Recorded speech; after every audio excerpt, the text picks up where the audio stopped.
देखो भाई, इस पृथ्वी पर सबको सुख चाहिए और सुख लेने के अनेक प्रकार है, अनेक तरीके हैं। लेकिन नियम सिर्फ एक ही है, एक ही नियम है कि किसी दूसरे को, किसी अन्य को दुख नहीं मिलना चाहिए हमारी वजह से। किसी को दुख लेके प्राप्त किया गया सुख टिकता नहीं है, हो ही नहीं सकता, इम्पॉसिबल है। किसी को दुख दे के सुख नहीं लिया जा सकता, नहीं पाया जा सकता। तो एक ही नियम है सुख का कि किसी को दुख ना मिले। अब लोग दुख देते हैं जाने अनजाने में। अब उसमें या तो आपसे गलती होती है, जिसके लिए प्रभु भगवान हमेशा क्षमा करते हैं आपको। उनका भाव हमेशा यही रहता है कि इंसान है, बच्चे हैं, गलती हो जाती है, क्षमा कर दो, कोई बात नहीं। लेकिन एक होता है पाप, गलती होती है और पाप होता है।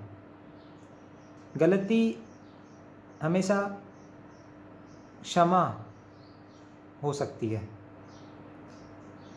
लेकिन पाप भोगना पड़ता है, पाप के फल भोगने पड़ते हैं, वो ऐसी क्षमा नहीं होती। अब लेकिन पाप होता कैसे है?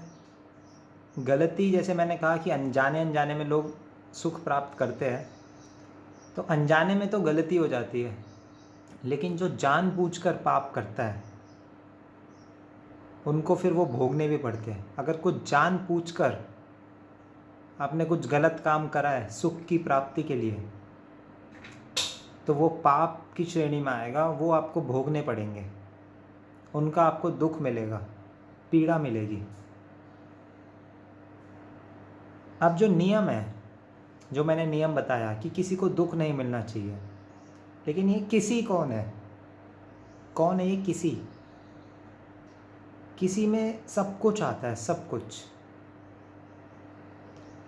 किसी में आते हैं आपके पड़ोसी जो गालियाँ देते हैं आपको, आपका दुश्मन, आपका बॉस, सारे इंसान, सारे जानवर, सब पशु पक्षी और धरती माता, ये सब किसी में आती है।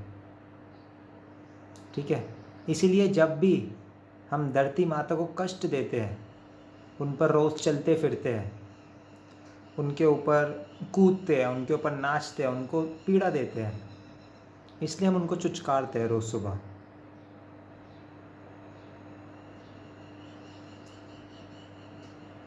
लेकिन जो मांस मच्छी खाते हैं, जो जानवरों को दुख देते हैं, पीड़ा देते हैं, जाहिर सी बात है जानबूझकर करते हैं, पाप की श्रेणी में आएगा, भोगना पड़ेगा। जो इंसानों को दुख देते हैं, किसी का उधार लेके नहीं चुकाने से लेकर, किसी लड़की की इज्जत लेने से लेकर किसी की हत्या करने तक, सब चीज़ जानबूझकर की गई है, पाप की श्रेणी में आएगा, भोगना पड़ेगा।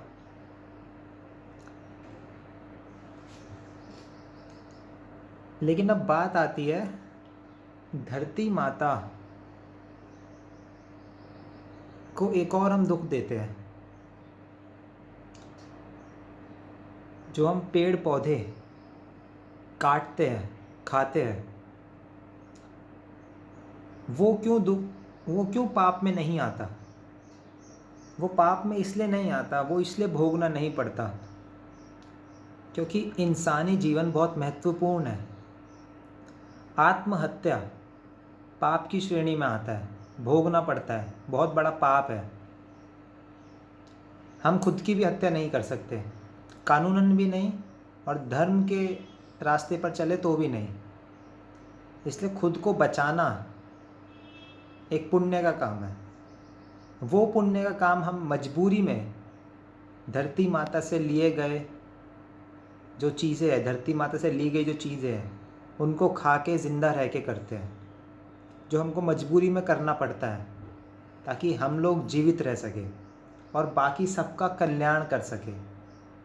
धरती माता, जीव जंतु जो हमारे भरोसे है, जो पशु जो हमारी गलियों में घूमते रहते हैं वो सब हमारे भरोसे है। क्यों? क्योंकि हमें इंसान का शरीर मिला है, हमें ये चीज़ मिली है, ये दिमाग मिला है हमें, ये बहुत कीमती है इंसानी शरीर। इसलिए हमको जीवित रहना बहुत ज़रूरी है, और इसीलिए हम मजबूरी में खुद को जीवित रखने के लिए कुछ गलतियाँ करते हैं जानबूझकर, लेकिन वो पाप की श्रेणी में नहीं आता।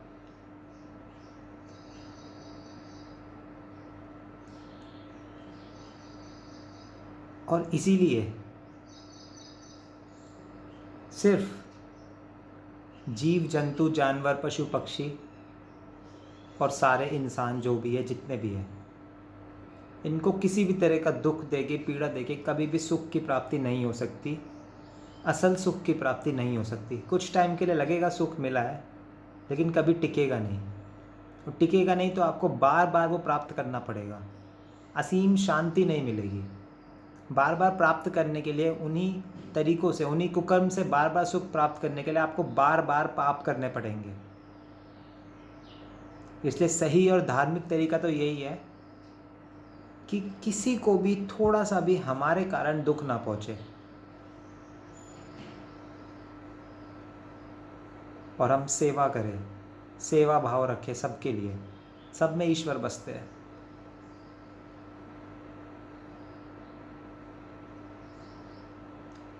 राम राम।